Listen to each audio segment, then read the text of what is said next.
And welcome to The Verdict. Kent Meyers flying solo today. My partner, Mick Cornett, is unable to join us for today, and he sends his regards. He'll be back next week.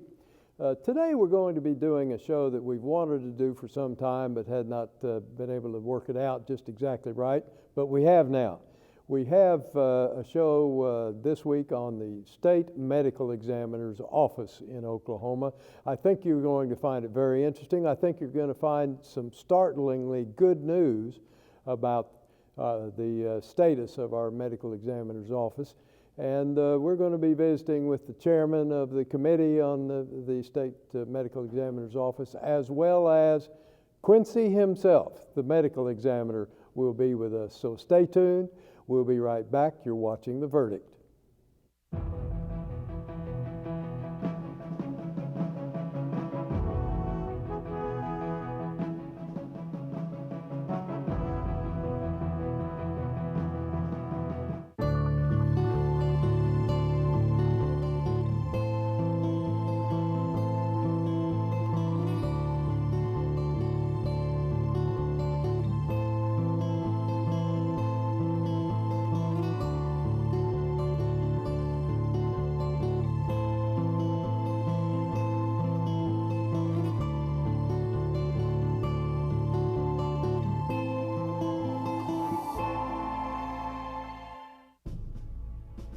Benjamin Franklin was inspired by the governments he found within the tribal council houses of this continent.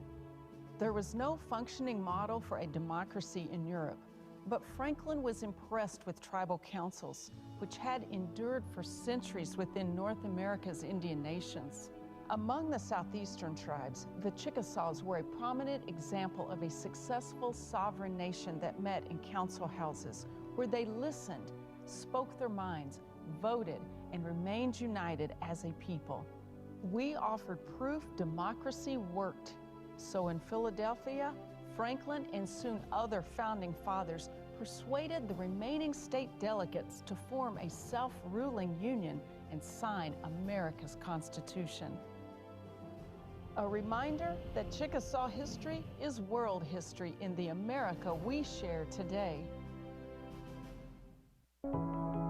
The Vet Hero office at the University of Central Oklahoma, it is a one-stop shop for veterans when they're trying to get their education. I call it my encore job. I get to take care of veterans. We help them transition. I was that guy that transitioned after 24 years, and in the end, GI Bill is a benefit that those soldiers, sailors, airmen, Marine earned. It was the thing that made us the greatest country in the world coming out of World War II, and it will continue to do the same thing for this future generation of service members.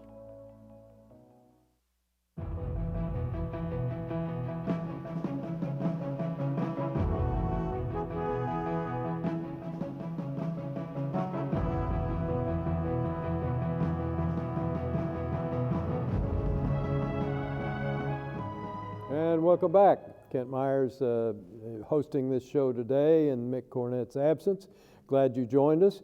I think you're going to find today's show particularly interesting. We hope all our shows are, but this certainly, I believe, will be one of our most informative discussions.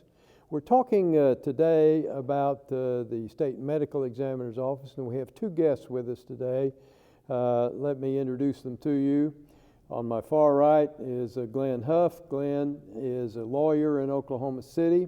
He did his undergraduate work and his law work at the University of Oklahoma. He has been in the active practice of the law for 44 years. I hope he doesn't mind me saying that. He is held in very high esteem.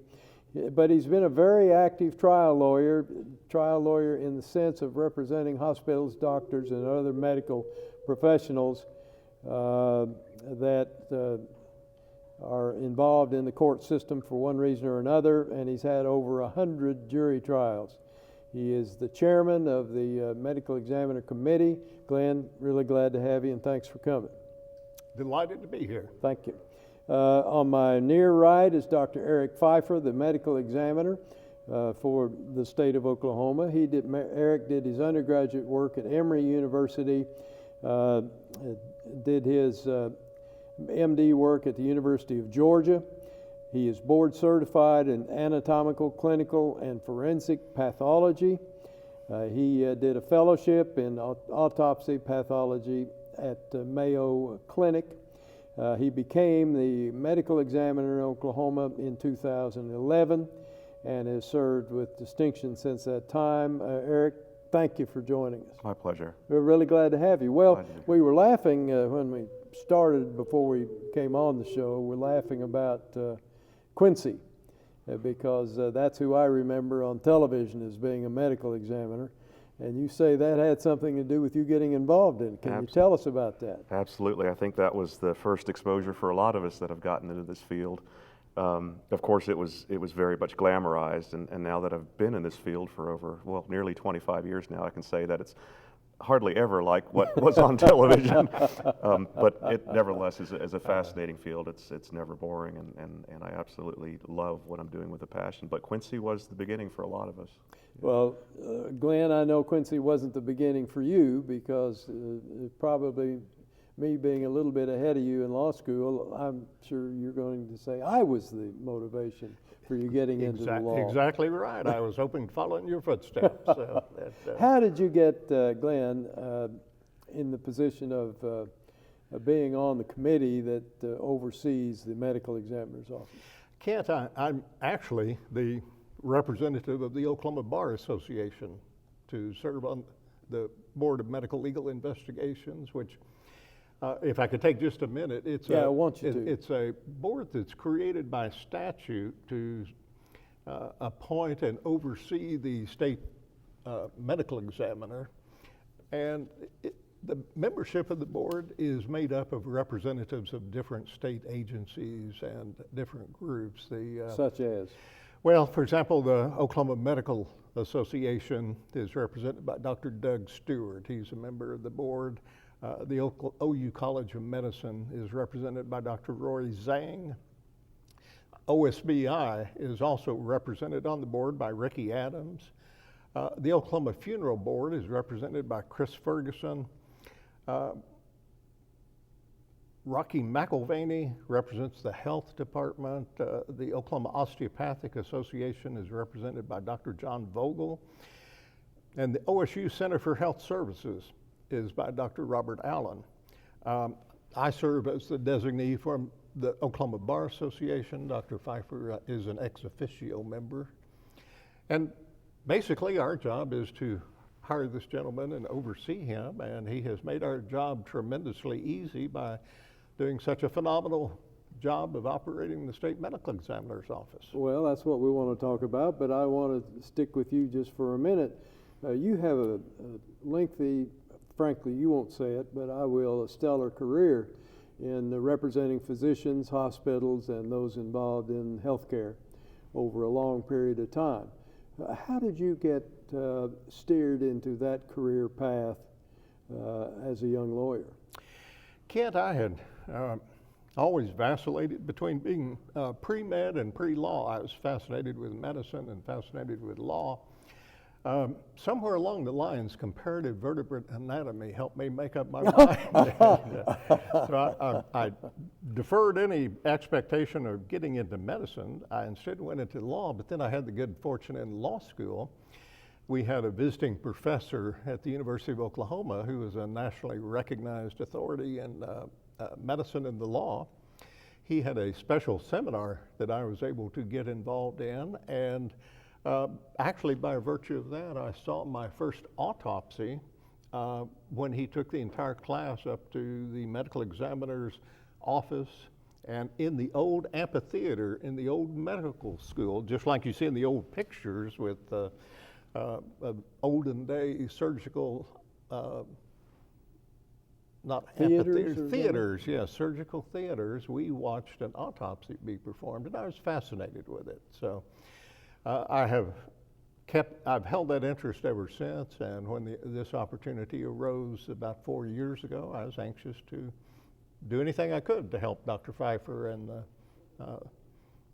the office. Well, how, it's a 4-year term, or?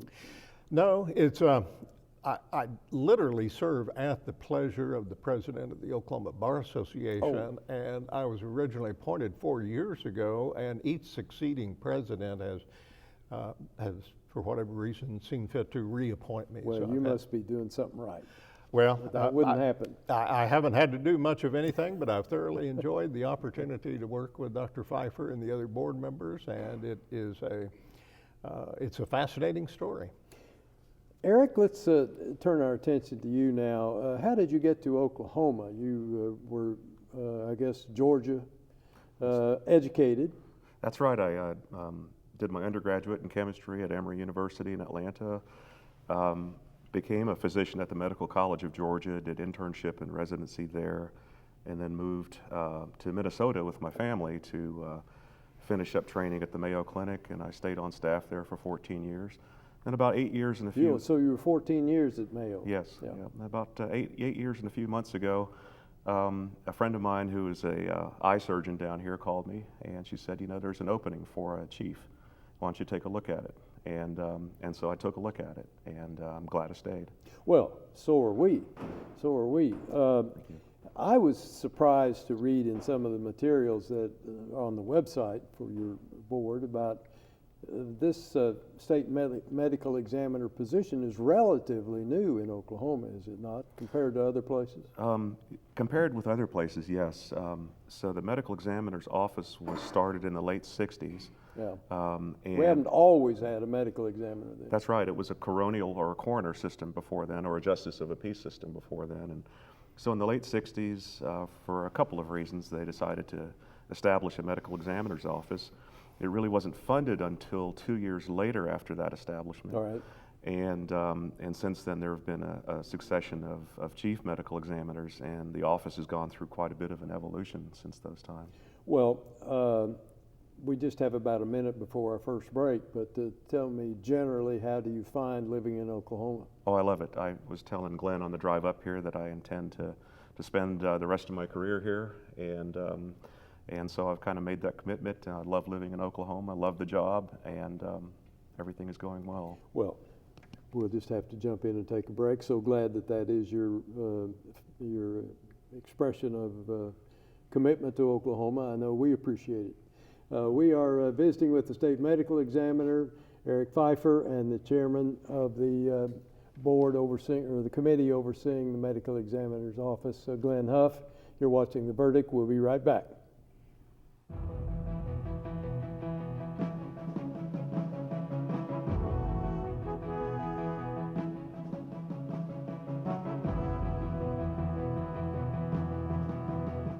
OU Law has a history and heritage that are unparalleled.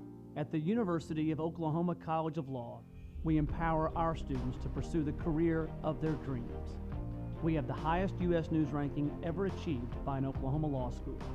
We are the first law school in the country to launch a college-wide digital initiative. And this year, our competition teams rank number 2 in the nation. OU Law, generations of excellence, limitless possibilities. The good life comes naturally to Tulsa, where nature's beauty is matched with an eye for aesthetics. A legacy of neighborhoods graced with lawns and landscaping and handsome homes. A place that seems to have patented an ideal lifestyle. Bank First is loyal to the quality of life Tulsa assures its citizens, to the priority placed on education, culture, and growth. Loyal to builders who transform raw land into residential charm. Developers who see opportunity and add vitality to Tulsa's economy. Bank First serves both enterprise and private lives that need a loyal partner. It's how we help nurture this city's very good life. Bank First. Loyal to Oklahoma. Loyal to you.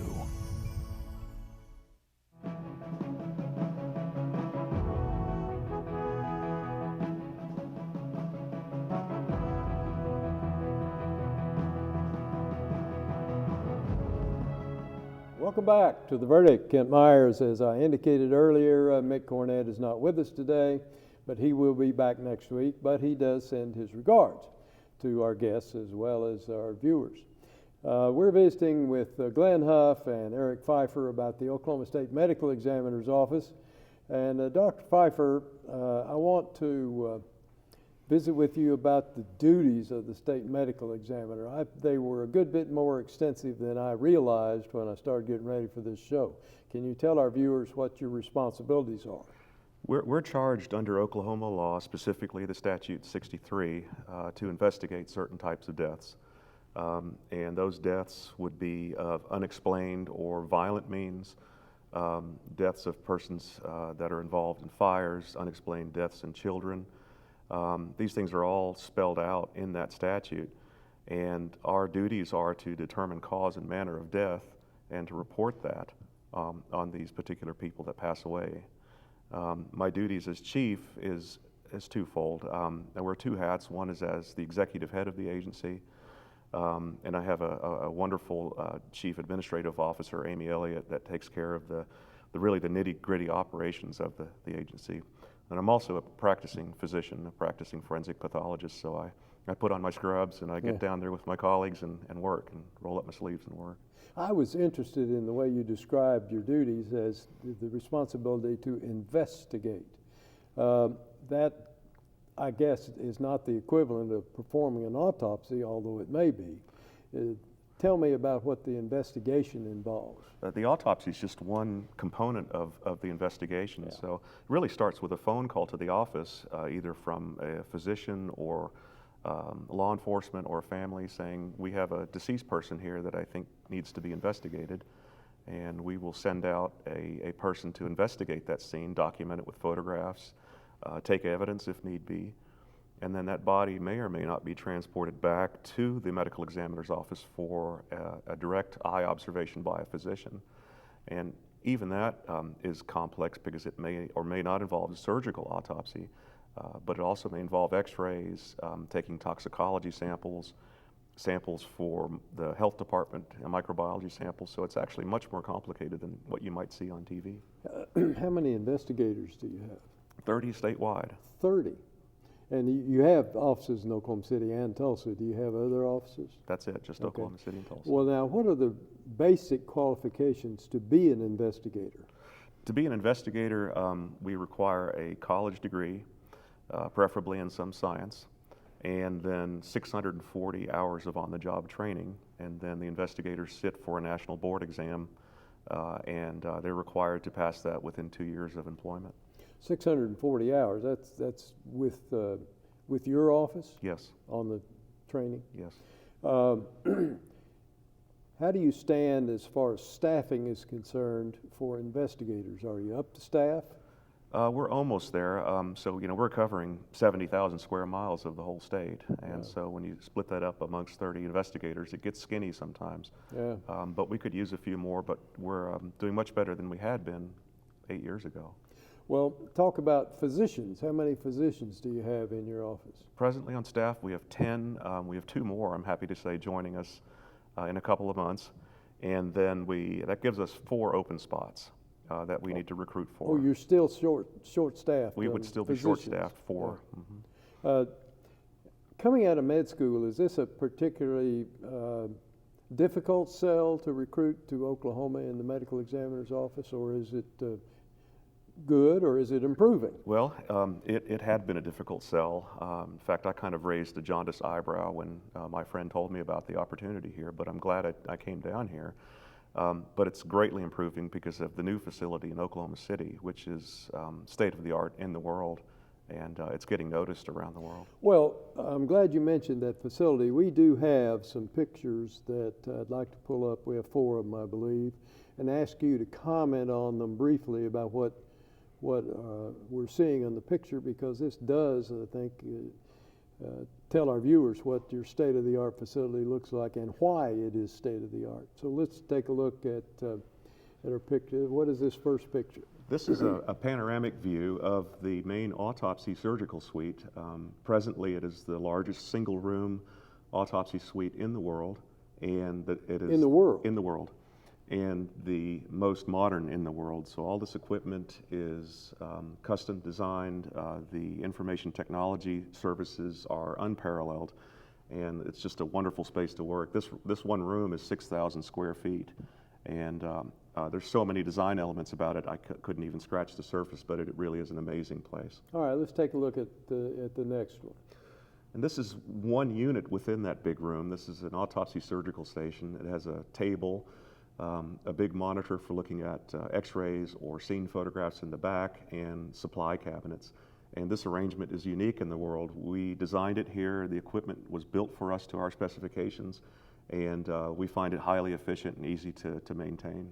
Okay. Kent? Yes. Oh, well, let's go back. Can we go back to that?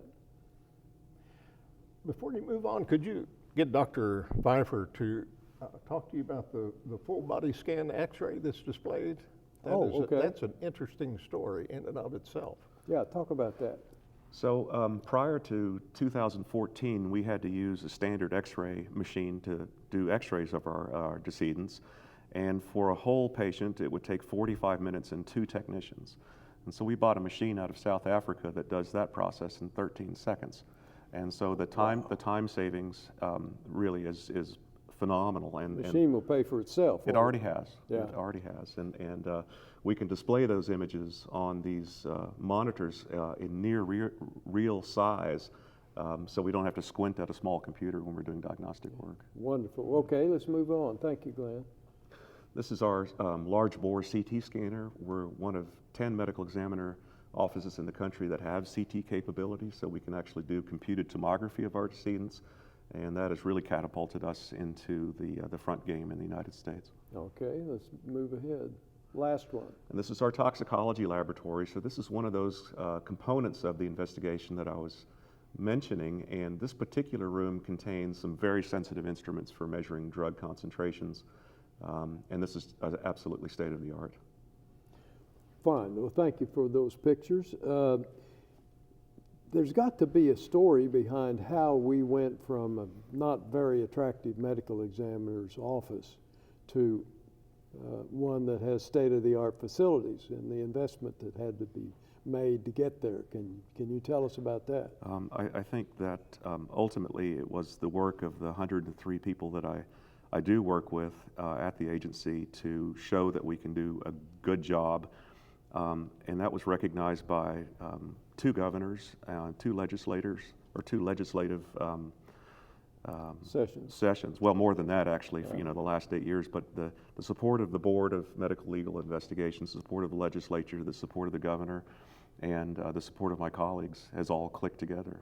Well, how does the average citizen benefit from what's happened to your facilities and your capabilities? So, I think we as a society value knowing why certain people die in certain ways, and that's what we do. We investigate that and provide that information.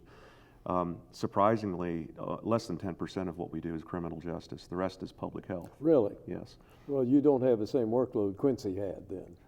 Well, I would say that the workload would be comparable to Los Angeles. It's per capita anyway.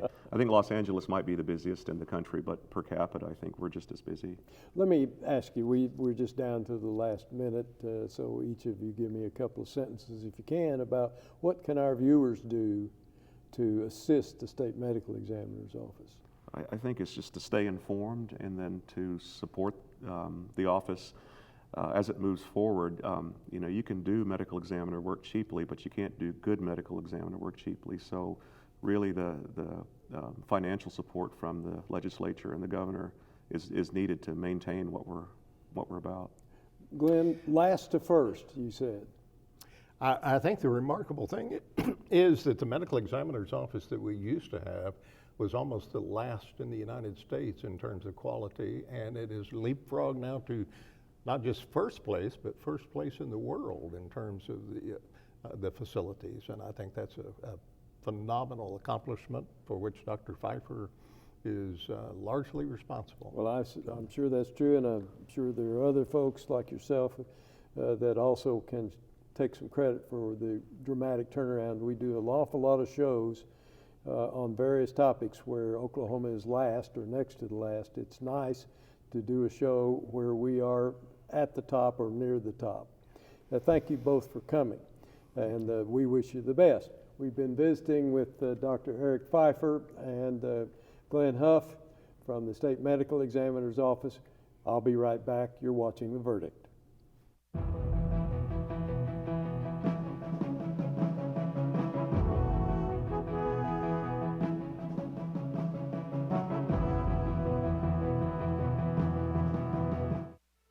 It used to be okay in teachers' lounges.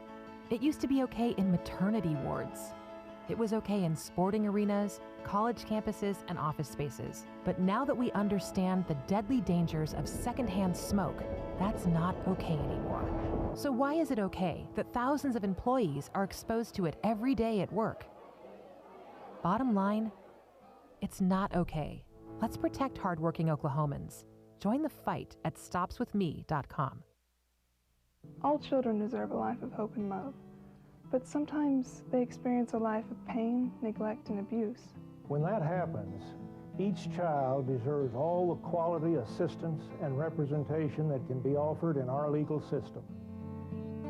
For more information, call 23-CHILD. Oklahoma Lawyers for Children, helping to bring hope and love back to the lives of abused children. You will always be mom and dad to me. I think for us, once we got started and we began to see the tremendous need just within our state, it really was just a calling for us. The blessings far outweigh any obstacles that we've faced. You will always be mom and dad to me. The Journal-Record is pleased to be a sponsor of The Verdict. The Journal-Record, since 1903, the best source of Oklahoma business news and legal information.